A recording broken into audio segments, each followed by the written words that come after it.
दोस्तों, आखिरकार कई दिनों के विरोध के बावजूद आज वक्फ संशोधन बिल लोकसभा में पेश किया गया और इस दौरान केंद्रीय मंत्री किरण रिजिजू बोले कि अगर ये संशोधन नहीं लाते हैं तो जल्द ही संसद भवन भी वक्फ बोर्ड की संपत्ति हो जाती है। ये संशोधन बिल पेश करने के बाद मुस्लिम पर्सनल लॉ बोर्ड ने ऐलान किया, कहा कि हम देश भर में इसका विरोध करेंगे। तो वहीं अखिलेश यादव बोले वक्फ संशोधन बिल सरकार की नाकामियों पर पर्दा है। लोकसभा में इस बिल को लेकर पक्ष विपक्ष के बीच काफी बहसबाजी हुई। अखिलेश यादव ने कहा कि ये जो बिल लाया जा रहा है वो बीजेपी में मुकाबला चल रहा कि खराब हिंदू कौन है। तो वहीं इधर संजय राउत ने देवेंद्र फडणवीस पर पलटवार करते हुए कहा वक्फ संशोधन विधेयक और हिंदुत्व के बीच कोई संबंध नहीं है। इधर उत्तर प्रदेश में भी 50 जिलों में फ्लैग मार्च हुआ, पुलिस की छुट्टियां कैंसिल कर दी गई। इमरान मसूद बोले कि मैं राम का वंशज, मुझे भी राम मंदिर ट्रस्ट में शामिल कराइए। जी हां, आज लोकसभा में वक्फ संशोधन बिल पेश होने के बाद यूपी के 50 से ज्यादा शहरों में पुलिस फ्लैग मार्च कर रही है। कानपुर, लखनऊ, प्रयागराज, संभल में प्रशासन अलर्ट मोड पर है क्योंकि वक्फ बिल का विरोध देश भर के कई राज्यों में देखने को मिल रहा है। इधर मध्य प्रदेश भोपाल में भी देखिए वक्फ संशोधन विधेयक के समर्थन में लोगों ने आतिशबाजी की। मुस्लिम महिलाओं ने थैंक यू मोदी जी और वी सपोर्ट मोदी जी लिखी तख्तियां भी लहराई। कहीं न कहीं देखा जाए दोस्तों तो वक्फ संशोधन बिल विधेयक एक ऐसा विधेयक बनता जा रहा जिसका कुछ मुस्लिम भाई बहन तो खुद सपोर्ट कर रहे हैं, जबकि कुछ हिंदू लोग इसका विरोध कर रहे हैं। तो आइए देखते हैं और समझते हैं दोस्तों कि वक्फ कानून में इस संशोधन विधेयक में 14 ऐसे बड़े बदलाव किए जा रहे हैं। इस संशोधन के बाद महिलाओं और गैर मुस्लिमों की भी वक्फ बोर्ड में एंट्री होगी।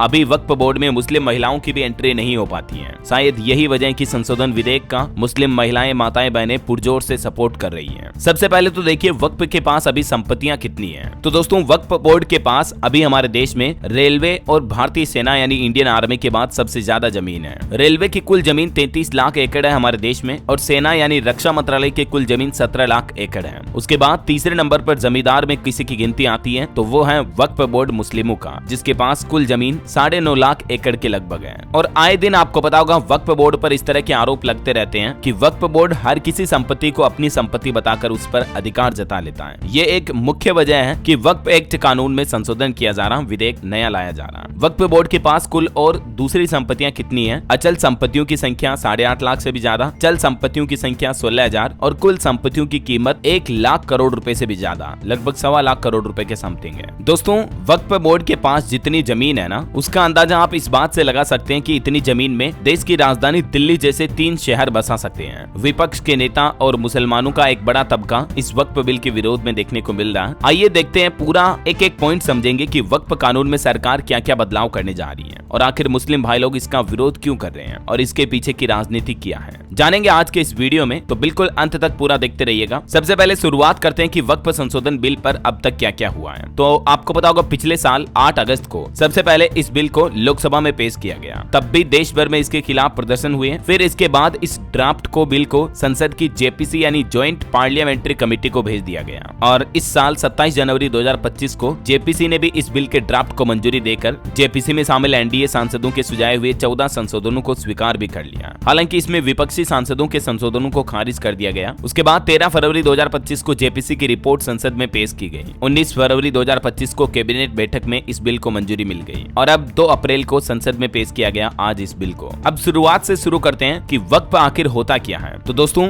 वक्फ शब्द अरबी भाषा के वकूफा से बना है, जिसका मतलब होता है ठहराव, रोकना या निषिद्ध करना। दुनिया के 27 देशों के वक्फ की संपत्तियों पर काम करने वाली संस्था, जिसका नाम है औकाफ प्रॉपर्टीज इन्वेस्टमेंट फंड AIPF। इसके मुताबिक कानूनी शब्दों में इस्लाम में कोई भी व्यक्ति जब धार्मिक वजहों से या ईश्वर के नाम पर अपनी प्रॉपर्टी दान करता है तो इसे प्रॉपर्टी वक्फ कर देना कहते हैं। साधारण भाषा में समझाऊं दोस्तों तो जैसे हिंदू लोग अगर कोई अपनी प्रॉपर्टी मंदिर में किसी पुजारी वगैरह के दान करना चाहते हैं तो ठीक वैसे ही मुस्लिमों में अपनी प्रॉपर्टी वक्फ के नाम पर दान कर देते हैं। अमूमन ऐसी प्रॉपर्टीज को फिर अल्लाह की संपत्ति कहा जाता है और प्रॉपर्टी वक्फ को देने वाला शख्स वकीफा कहलाता है। हालांकि वो चाहे तो ये शर्त भी रख सकता है कि उसकी संपत्ति से होने वाली जो आय होगी उसका खर्च सिर्फ पढ़ाई या अस्पतालों पर ही खर्च किया जाए, उनकी कम्युनिटी के, समाज के गरीब लोगों के लिए। हालांकि इन संपत्तियों को बेचा नहीं जा सकता और धर्म के अलावा किसी और मकसद के लिए इनका इस्तेमाल नहीं किया जा सकता है। ठीक है, यहाँ तक तो आप समझ गए होंगे कि वक्फ संपत्तियां होती क्या है। अब समझिए वक्फ की संपत्तियों का कामकाज कैसे चलता है और किस कानून के अंतर्गत इनका मैनेजमेंट रहता है। तो जब हमारा देश आजाद हुआ था दोस्तों, तब आजादी के बाद 1954 में वक्फ एक्ट बनाया गया और 1995 में कुछ संशोधनों के साथ नया वक्फ एक्ट बना। हालांकि 2013 में भी इसमें कई बड़े बदलाव हुए। इन बदलावों के तहत वक्फ बोर्ड नाम का एक ट्रस्ट बनाया गया और इसी के साथ इस्लाम से जुड़ी सभी धार्मिक संपत्तियां भी वक्फ बोर्ड के हिस्से में आई। तो अभी कुल मिलाकर के वक्फ बोर्ड का जो मूल एक्ट है 1954, इसके कुछ संशोधनों के साथ ही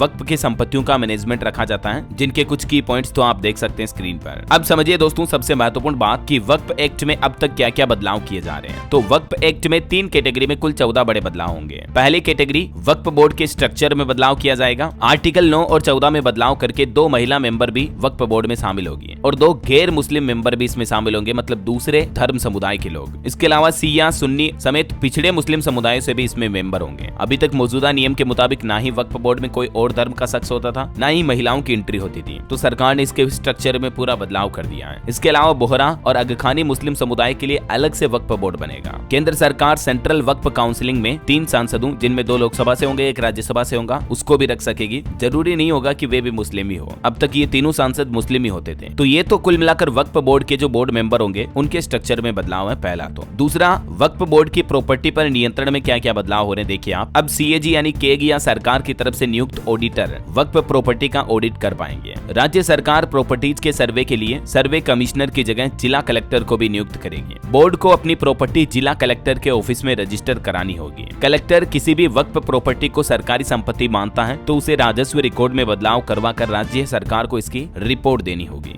जब तक कलेक्टर किसी विवादित प्रॉपर्टी पर रिपोर्ट नहीं देते, उसे वक्फ प्रॉपर्टी नहीं माना जाएगा, यानी सरकार के फैसला न लेने तक प्रॉपर्टी को वक्फ बोर्ड कंट्रोल नहीं कर सकेगा और बिना कागजात के कोई भी संपत्ति वक्फ संपत्ति नहीं मानी जाएगी। मसलन मस्जिदें वक्फनामे के बिना भी वक्फ की संपत्ति होती थी, लेकिन अब ऐसा नहीं होगा। अभी मैं आपको बताऊंगा दोस्तों कि वक्फ बोर्ड में कुछ ऐसे प्रावधान भी थे जिनसे हर कोई प्रॉपर्टी पर वक्फ अपना अधिकार बता सकता था, तो उन्हीं को सरकार मूल रूप से हटा रही है। अच्छा, तीसरी कैटेगरी के बदलाव समझिए पहले आप। वक्फ की विवादित प्रॉपर्टी का निपटारा अब कैसे होगा? तो धारा 40 को खत्म किया जाएगा। यही मेन वो धारा थी दोस्तों, इसके तहत वक्फ को किसी भी संपत्ति को अपनी संपत्ति घोषित करने का अधिकार था। देश में कोई भी प्रॉपर्टी क्यों ना हो, धारा 40 के तहत वक्फ उसे अपनी बता सकता था। तो इस धारा को पहले तो खत्म किया जाएगा। दूसरा, वक्फ ट्रिब्यूनल का जो भी फैसला होगा उसको कोर्ट में चुनौती दी जा सकेगी। अभी तक मौजूदा नियम के मुताबिक वक्फ ट्रिब्यूनल के फैसले को सिविल, राजस्व या दूसरी अदालतों में चुनौती भी नहीं दी जा सकती थी। तो फिर हमारे देश का लॉ एंड ऑर्डर, हमारे देश का कॉन्स्टिट्यूशन, संविधान कहाँ गया? समझ रहे हो। तीसरा,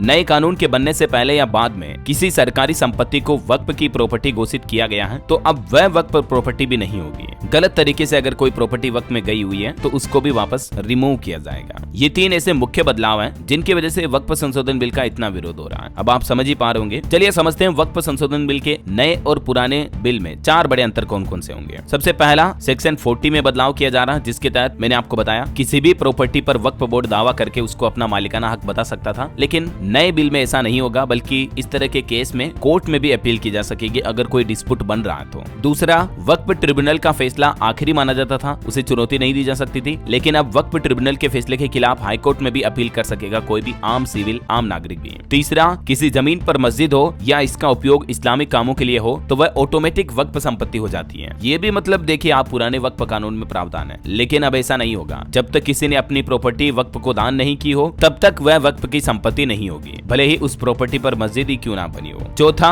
वक्फ बोर्ड में महिलाओं और अन्य धर्म के लोगों की नियुक्ति पहले नहीं हो सकती थी, लेकिन अब मौजूदा संशोधित बिल में 2 महिलाओं की नियुक्ति होगी और अन्य धर्म के भी 2 सदस्यों की नियुक्ति हो सकेगी। तो वक्फ संशोधन बिल में मुख्य विवाद की जो वजह बन रही है, यही कुछ प्रमुख कारण है। गैर मुस्लिम सदस्य बोर्ड में शामिल होंगे, महिला सदस्य भी शामिल होगी, वक्फ संपत्तियों का सर्वे और रजिस्ट्रेशन वापस होगा, वक्फ ट्रिब्यूनल के फैसलों को कोर्ट में चुनौती मिलेगी और किसी भी संपत्ति पर वक्फ बोर्ड दावा नहीं कर पाएगा। अब देखिए, वक्फ एक्ट में संशोधन करने के पीछे कुछ तर्क भी दिए जा रहे हैं और कुछ दूसरे धर्म समुदाय के लोगों ने भी याचिकाएं लगाई गई। उन याचिकाओं में 5 बड़ी मांगे की गई है और उनकी मांगे भी जायज हैं। कौन कौन सी देखिए आप, कि भारत में फिर तो मुस्लिम, जैन, सिख समुदाय जैसे सभी अल्पसंख्यकों के धर्मार्थ ट्रस्टों और ट्रस्टियों के लिए एक कानून होना चाहिए, क्योंकि धार्मिक आधार पर कोई भी ट्रिब्यूनल नहीं होना चाहिए। वक्फ की संपत्तियों पर फैसला सिविल कानून से हो, न कि वक्फ ट्रिब्यूनल से। अवैध तरीके से वक्फ की जमीन बेचने वाले वक्फ बोर्ड के मेंबर्स को सजा होनी चाहिए। सरकार को मस्जिदों से कोई कमाई नहीं होती है, जबकि सरकार वक्फ के अधिकारियों को वेतन भी देती है, इसलिए वक्फ के आर्थिक मामलों पर भी नियंत्रण लाया जाए। मुस्लिम समाज के अलग अलग सेक्शन यानी शिया, बोहरा मुस्लिम और मुस्लिम महिलाओं को भी इस बोर्ड में शामिल किया जाए। ये याचिकाएं भी लगाई गई इस मुस्लिम वक्फ बोर्ड एक्ट कानून संशोधन के सिलसिले में। अब एक महत्वपूर्ण सवाल देखिए कि नए बिल को लेकर आखिर सरकार पर लगाए जा रहे आरोपों पर सरकार का क्या कहना है। तो देखिए, केंद्र सरकार ने जवाब में कहा कि वक्फ बिल में जो भी संशोधन किए जा रहे हैं ये 2006 की जस्टिस सच्चर कमेटी की रिपोर्ट की सिफारिशों के आधार पर ही किए जा रहे हैं। इसके अलावा वक्फ प्रॉपर्टीज के मुकाबले उनसे होने वाली कमाई बेहद कम है। वक्फ की जमीनों से 12,000 करोड़ रुपए की सालाना कमाई हो सकती थी, लेकिन अभी सिर्फ 200 करोड़ रुपए की कमाई होती है। वहीं केंद्रीय मंत्री किरेन रिजिजू ने भी कहा कि निर्दोष मुस्लिमों को ऐसे गुमराह किया जा रहा कि सरकार उनके कब्रिस्तान और मस्जिद भी छीन लेगी, लेकिन ये सिर्फ एक प्रोपेगेंडा है। तो ये पूरा मसला माजरा आपको समझ में आया होगा दोस्तों। क्या है